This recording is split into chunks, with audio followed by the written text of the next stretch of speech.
लगातार सभी लोग संवेदना जता रहे हैं, सभी लोग शोक व्यक्त कर रहे हैं। मामला वही अनीता देवी वाला।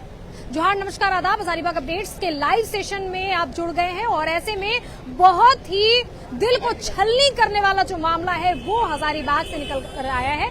वही अनीता देवी जो लगातार कई घंटों तक बिल्कुल 60-65% तक जली रही, जूझती रही और उसके बाद आखिरकार कल उन्होंने दम तोड़ दिया। वही अनीता देवी जो सदर हजारीबाग एसडीपीओ की अर्धांगिनी थी और कल रात में ये मामला आपने देखा कि किस तरह उनके परिवार वालों ने वही लोसिंगना थाने में, जहां पे उनके भाई ने आवेदन दिया था कि जांच की मांग होनी चाहिए, सदर एसडीपीओ के अफेयर्स चल रहे थे और इस वजह से ये सारी चीजें हुई हैं। मौत के घाट मेरी बहन को उतारा गया है और आखिरकार जो है इस तरह से अब उसमें जो हजारीबाग सदर विधायक हैं प्रदीप प्रसाद, वो कूद पड़े हैं और ऐसे में देखेंगे ये बुढ़वा महादेव से शुरुआत हो रही है फिर से कैंडल मार्च की। लोग पोस्टर्स लिए खड़े हैं, प्रशासन को हाय हाय कह रहे हैं, स्टॉप वायलेंस कह रहे हैं, अनीता देवी के न्याय की मांग कर रहे हैं और महिलाओं की संख्या आप देख रहे हैं यहाँ पे। महिलाएं पूरी तरह से आतुर हैं कि अब किसी महिला के साथ वो चीजें ना हो, इतनी निंदनीय जो बातें हैं वो ना हो। और देखेंगे आप पूरा बुढ़वा महादेव जो है छावनी में तब्दील हो चुका है। जितनी महिलाएं हैं वो पूरी तरह से सड़क पर आ चुकी हैं और यहाँ पर कोई राजनीतिक बात नहीं करूंगी, लेकिन अगर प्रदीप प्रसाद इसमें कूदे हैं तो जाहिर तौर पे 1.5 लाख के करीब लोग इसमें कूद पड़े हैं। सभी लोग संवेदनशील हैं इस पूरे मामले को लेकर के और सभी लोग जांच की मांग कर रहे हैं, इंक्लूडिंग हजारीबाग अपडेट्स भी जांच की मांग तो जरूर करेगा और प्रशासन से अनुरोध करेगा कि जल्द से जल्द जांच के बाद यदि कोई आरोपी है तो वो पकड़ा जाए और जो नियम, जो कानून, जो संविधान है भारत का, जो हमारे लिए संविधान बिल्कुल रीढ़ की हड्डी का काम करता है, उस चीज का पालन होना चाहिए। ऐसे में देखेंगे आप कि प्रदीप प्रसाद को भी सभी लोग घेरे खड़े हैं और कुछ महिलाएं भी हमारे साथ यहाँ पे मौजूद हैं। रात में भी शायद आप लोगों से मुलाकात हुई थी, परिवार के लोग, आप लोग, आपको बताऊं कि परिवार और मोहल्ले के लोग लगातार कैंडल मार्च, धरना प्रदर्शन कर रहे हैं। क्या लगता है कहाँ तक बात आगे बढ़ी, कहाँ तक लग रहा है कि जांच अब संभव है?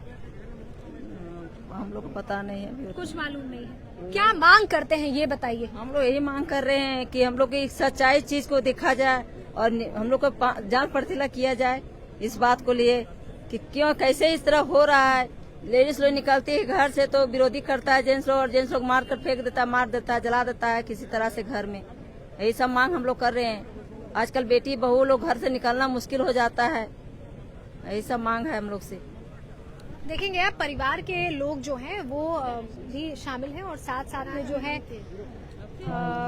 जितने मोहल्ले के लोग हैं वो लोग भी शामिल हैं। ऐसे में थोड़ा सा जाने दीजिएगा दादी, थोड़ा सा भैया जाने दीजिएगा अंदर। आपको बताया हमने कि प्रदीप प्रसाद जो हजारीबाग विधायक है वो कूद पड़े हैं इस पूरे मामले में। जी, उन लोगों से तो लगातार बात हुई कल भी।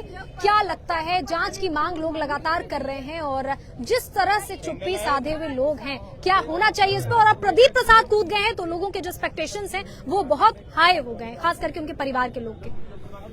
देखिए, कहीं न कहीं मामला जो है संदेहात्मक लग रहा है। अगर घटना हुई थी तो सबसे पहले उनके परिवार के लोगों को खबर करना चाहिए था, जो वहां से 1 किलोमीटर की दूरी शिवपुरी में रहते हैं या 2 किलोमीटर की दूरी में रहते हैं। आप उन्हें क्यों नहीं खबर किए? मन में कहीं न कहीं चोट था। उसके बाद आप उनको सदर अस्पताल लेके फर्स्ट एड के लिए जाना चाहिए था। आप प्राइवेट नर्सिंग होम में गए जहां कोई डॉक्टर नहीं था। फिर आप बोकारो चले गए, बोकारो में भी उस हॉस्पिटल जो था वहां रुके रहते। वहां से अगर आपको रेफर किया गया था तो आप फिर रिम्स में चले गए रहते, जहां सबके देख रेख में सब कुछ होता। लेकिन एक छोटे से नर्सिंग होम में जाते हैं तो मामला तो संदेहात्मक है और परिवार के लोगों को शुरू से विश्वास नहीं है। तो सरकार से मांग करेंगे कि न्याय मिले, उनसे पदमुक्त करके एक निष्पक्ष जांच हो। हजारीबाग में जिस तरह महेश्वरी हत्याकांड को दबा दिया गया, कहीं उसकी पुनरावृत्ति न हो। और इस मामले को उठाने के लिए हम लोग सड़क से लेकर सदन तक हैं। न्यायालय भी जाना होगा, जाएंगे, अनशन करना होगा, अनशन करेंगे। जो भी कार्य करना होगा चरणबद्ध तरीके से हम लोग करेंगे। प्रशासन को जागना चाहिए, इनको न्याय मिलना चाहिए। उस मृतक की आत्मा को तभी शांति मिलेगी, दोषी को जब सजा नहीं, जब तक नहीं मिलेगा तब तक उनको शांति नहीं मिलेगी, उसके परिवार के लोगों को शांति नहीं मिलेगी। आप सोचिए 2 दिन किस तरह से, किस हालात में तड़प तड़प के दम तोड़िए। सोच के और उनके परिवार को देख के कुछ बोला नहीं जा रहा है। जिस वक्त अनीता देवी जली और उनके घर वालों को जब पता चला काफी देर बाद कि चुपचाप तरीके से उनका इलाज चल रहा है और जो एसडीओ साहब है उनके भी हाथ में थोड़ी बहुत चोटें आई हैं, तो उसके बाद जो छोटे भाई ने उनके आवेदन जारी किया, आवेदन दिया लोसिंगना थाने में, उससे बहुत कुछ चीजें निकलकर सामने आ रही है और बहुत कुछ इनके माता पिता तो बिल्कुल चुप से पड़ गए हैं बिल्कुल, लेकिन उनके जो भाई और भौजाई लोग जो बातें कह रहे हैं कि अफेयर था, इस तरह की चीजें थी, तो क्या लगता है उनका भी कुछ ताल्लुकात हो सकता है? उसी को तो जांच करने का मांग कर रहे हैं कि जांच हो, मामला निष्पक्ष हो, परिवार के लोग संतुष्ट हो। कोई बेटी खोया है, कोई भाई बहन खोई है, कोई माँ खोया है, तो उसको न्याय मिले, न्याय मिलने का हक है। और जब तक न्याय नहीं मिलेगा पूरी भारतीय जनता पार्टी एक साथ एक मंच पे आके जितने भी हमारे सारे विधायक हैं इस मामला को उठाएंगे सड़क से लेकर सदन तक। हमारे सारे की पार्टी कर दी, बात कर दी तो ये बहुत बड़ी बात होगी, लेकिन अगर छोटे स्तर पर मैं आपसे सवाल करना चाहूँ कि प्रदीप प्रसाद इसमें कूदे हैं, लगभग 1.5 लाख हजारीबाग के सिर्फ सदर के लोग इसमें कूदे हैं, तो क्या लगता है कितनी जल्दी ये जांच हो पाएगा और कब तक प्रदीप प्रसाद इसमें अडिग रहेंगे? हम तो फास्ट ट्रैक में इसमें चाहेंगे कि मामला उठे। हम न्यायालय में भी जाने का प्रयास कर रहे हैं, उच्च न्यायालय भी जाएंगे, PIL दाखिल करेंगे। जिस तरह की हो पाएगा, अगर सरकार की तरफ से अगर आश्वासन बढ़िया तरीके से नहीं मिलता है तो हम लोग आंदोलन करेंगे। जब तक उस परिवार को न्याय नहीं दिलाएंगे संघर्ष जारी रहेगा। चूक कहाँ हो रही है प्रदीप जी? जैसे कैंडल मार्च अभी निकाल रहे हैं, इतने सारी महिलाएं साथ में मौजूद हैं आपके, तो चूक कहाँ हो रही है? दबाव नहीं बन पा रहे हैं? चूक तो हो चुकी, वो तो बिल्कुल चूक तो हो चुके, उनको वापस नहीं लिया। निंदनीय है, ऐसा अमानवीय घटना नहीं होना चाहिए हजारीबाग के लिए। और जब तक उनको सबक नहीं मिलेगा, आने वाले दिन में हमारे जितनी भी माताएं बहनें जितनी भी हैं उनको एक भरोसा होगा कि हमको न्याय मिलता है, न्यायपालिका पे उन पे भरोसा होगा। बहुत शुक्रिया आपका। और जाहिर तौर पे हम लोग चाहेंगे कि जी शक के घेरे में आ गया है। संदेह तो वही बन जाता है जब ताला बंद हो जाता है घर में और परिवार के सब लोग चले जाते हैं। ऐसे एक बात बता दें, भारतीय जनता पार्टी ऐसे मुद्दों को बराबर मतलब को उठाया है। आज प्रदीप प्रसाद एक नहीं, यहाँ जितने लोग देख रहे हैं सारे प्रदीप प्रसाद है, प्रदीप प्रसाद के नेतृत्व में। यह लड़ाई जब तक हम लोग को न्याय नहीं मिलेगा हम लोग ये लड़ाई लड़ते रहेंगे। अभी जैसे हमारे विधायक बोले कि रोड से लेकर सदन तक हमारे सारे विधायक, जिले के सभी विधायकों को हजारीबाग लाएंगे और प्रदीप प्रसाद के नेतृत्व में इस लड़ाई को लड़ा जाएगा। इस तरह की जो घटना निंदनीय घटना होती है, अंदर तक कितना झकझोरती है और ऐसा क्या किया जाए कि पुनरावृत्ति ना हो ऐसी घटनाओं? देखिए, ये प्रशासनिक अफसर हैं तो ये अपना धौर्य रखें। यहाँ की जो पब्लिक है, यहाँ का है, वो दूध का दूध और पानी का पानी करके छोड़ेगी। और यहाँ के जितने भी यहाँ पर भारतीय जनता पार्टी के लोग हैं वो बहुत ही अग्रेसिव है कि इसका जल्दी से जल्दी इसका निष्पादन होना चाहिए। और ये यहाँ के एसडीओ शक के घेरे में है, इसको अविलंब गिरफ्तार करना चाहिए। जाहिर तौर पे यहाँ पे जो है उनकी माँ है और मैं कल रात में भी बोल रही थी कि उनकी माता से और पिता से बात कर पाना बिल्कुल संभव नहीं हो पाएगा। जाहिर तौर पे अभी इनसे बात करना बिल्कुल मुनासिब मैं नहीं समझती हूँ। इनके साथ कुछ लोग हैं, आप रात्रि में भी थी, क्या लगता है कहाँ तक बात पहुँची है? पता नहीं, कहीं तक तो हमको नहीं लग रहा है, मगर ना वो आके सिंदूर दिया अभी, ना अपनी पत्नी को जलाया। उसको बेटा है 9 साल के, वो बेटा आके आग दिया, उसको ये भी पता नहीं कि मेरी माँ मर गई, नहीं पता है। उसको पता है यही कि मेरी माँ हॉस्पिटल में भर्ती है, मेरे पिताजी हॉस्पिटल में भर्ती है, मगर कोई नहीं। वो साजिद क्या बोलो। आप तो हिम्मत रखिए, और कुछ कहा नहीं जा सकता है। आपकी बेटी वापस नहीं आ सकती है जाहिर तौर पे, लेकिन उनके साथ न्याय जरूर होगा। और हजारीबाग अपडेट्स की जो पूरी टीम है वो भी यही मांग करती है कि जांच तो होनी ही चाहिए, बाकी फिर कानून के हवाले रहेगा कि क्या कौन आरोपी है और कौन आरोपी नहीं है, जांच का विषय है, लेकिन फिलहाल जांच तो होना ही चाहिए। परिवार के महिला का मौत नहीं है, ये पूरा हजारीबाग का नाक काट दिया है। और उसमें उस परिवार में आप भी बुद्धिजीवी हैं, आप भी पत्रकार लोग हैं, आपका भी सहयोग चाहिए। जी, जाहिर तौर आज के युग में एक बेटी जलती है, ये बहुत ही शर्मनाक और निंदनीय है। जाहिर तौर पे आज की आधुनिकता वाले युग बेटी जल रही है। सबसे पहली बात, किसी की पाली हुई बेटी जल रही है, इनको छोड़ना नहीं चाहिए। इनके साथ ऐसा इनके साथ हरकत करना चाहिए कि ये किसी की बेटियों को जलाने से पहले 10 बार सोचे। यहाँ की बेटी जली, घटना पुनः न हो, कोई बेटी न जले, ये हमारा प्रयास रहेगा।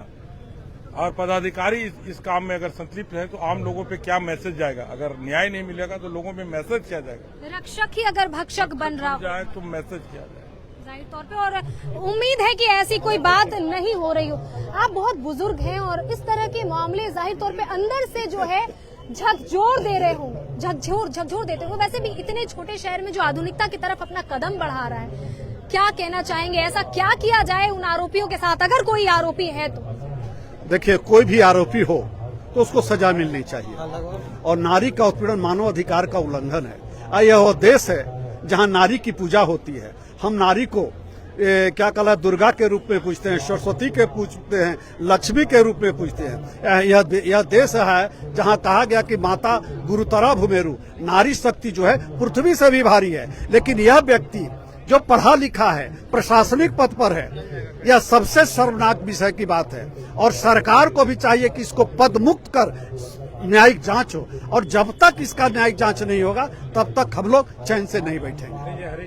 आगे की क्या होगी आप लोगों का कदम आगे का क्या होगा? यह है कि हम लोग इसका सजा दिलाने के लिए उसको न्याय मिले और अपराधी को सजा मिले। और सबसे बड़ी बात है जो आप बार बार पूछ रही थी कि क्या लगता है, आप देखिए बहुत ढंग से सोचिए कि ये घटना होती है, उसके बाद प्राइवेट हॉस्पिटल में ले जाते हैं, फिर बोकारो ले जाते हैं, फिर रांची ले जाते हैं। इसके पीछे मकसद क्या है? बोकारो से अच्छा तो कोई हॉस्पिटल है नहीं बर्निंग का, कि वो मर जाए ये निश्चित करने के लिए वो दौड़ाते रहे, परिवार को खबर नहीं किए, कुछ नहीं किए। तो ये अपने आप में बहुत घृणित घटना है। जो अपराधियों को और अपराध को रोकने के लिए आए थे वो खुद अपराधी हैं और उन्होंने अपराध किया है। तो हजारीबाग की जनता हमारे सदर विधायक के नेतृत्व में अंतिम लड़ाई लड़ेगी, और हम लोग का इतिहास रहा है कि बिना परिणाम के हम लोग का संघर्ष रुकेगा नहीं, चाहे सड़क पर हो या फिर सदन में हो।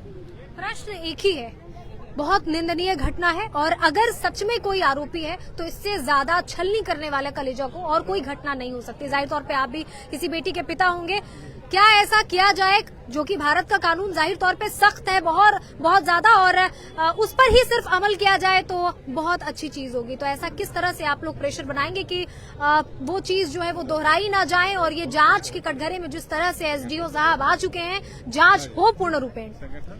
देखिए, सबसे बड़ी बात है कि जो न्याय देने वाला अन्याय करे उसको कभी माफ किया नहीं जा सकता है। तो ये घोर अन्याय है, किसी के बेटी को बहन को जला देना एक घोर अन्याय है। उसके लिए बहुत सा कानूनी, अगर नहीं पड़ता है, बहुत कानूनी प्रक्रिया था, उस पर जाना चाहिए। ये अन्याय करने वाले लोग को कभी हजारीबाग की जनता बख्शेगी नहीं, और कभी इसको माफ नहीं किया जा सकता है। कोई कीमत में माफ नहीं किया। भाजपा पर रोड पर आ गए हैं, जब तक न्याय नहीं मिलेगा तब तक भाजपा रोड पर रहेंगे। इसके लिए हम लोग वचनबद्ध हैं। यहाँ ज्यादा कुछ राजनीति की तो बातें नहीं करेंगे, क्योंकि यहाँ पे अब देख रहे हैं हालत सबके बिल्कुल खराब हो पड़े हैं। सभी लोग अब सड़क पर आ चुके हैं पूरी तरह से। आप भी काफी बुजुर्ग हैं, किसी न किसी बहू बेटी की माँ होंगी, कितना ज्यादा बुरा लगता है अगर इस तरह की घटनाएं होती हैं? कतना दूरा से लिए हमें सुन के हैं, तब कतना दूरा से लिए। कब तक आप लोग अडिग रहेंगे ऐसे? कब तक खड़े रहिए? सब खड़े रहेगा, न्याय नहीं मिलेगा तब तक हम लोग खड़ा रहेंगे। ककरो बेटी रहे मगर इतना ना होना चाहिए।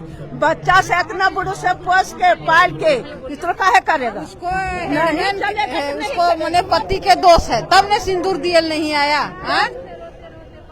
सभी लोग अलग अलग सवाल उठा रहे हैं। संदेहास्पद तरीके से लोग कह रहे हैं कि मौत हुई है, और जाहिर तौर पे जांच की मांग होनी चाहिए। अब जो कुछ भी लेटेस्ट इस विषय पर लेकर के निकल करके आएगा आप तक जरूर पहुंचाएंगे। फिलहाल के लिए यही मामला है कि जो एसडीओ सदर थे हजारीबाग के, उनकी वाइफ जो है जल जाती हैं, लगभग 60 से 70% तक जल जाती हैं, और उसके बाद ही एसडीओ जो अशोक कुमार है वो आ जाते हैं संदेहास्पद स्थिति में। बिल्कुल चूंकि जलती हैं वो, उसके बाद आखिरकार उनकी मौत हो जाती है। तो अशोक कुमार बिल्कुल कटघरे में शक के साज में खड़े हो जाते हैं, क्योंकि जो छोटे भाई अनीता देवी के थे वो लोसेंडा थाने में आवेदन देते हैं। आवेदन के अनुसार जो है एसडीओ का अफेयर था कहीं, और इन्हीं मामलों को लेकर के, इन्हीं मामलातों को लेकर के कई बार जो है कहा सुनी भी दोनों वाइफ हस्बैंड के बीच में हुई। अब देखना लाजमी होगा कि कितनी जल्दी प्रशासन इस पर एक्शन लेती है, प्रोसेस करके किस तरह से जो है उनके पद से उनको हटाया जाता है, और उसके बाद जाहिर तौर पे जांच तो होनी चाहिए। और अगर वो आरोपी हैं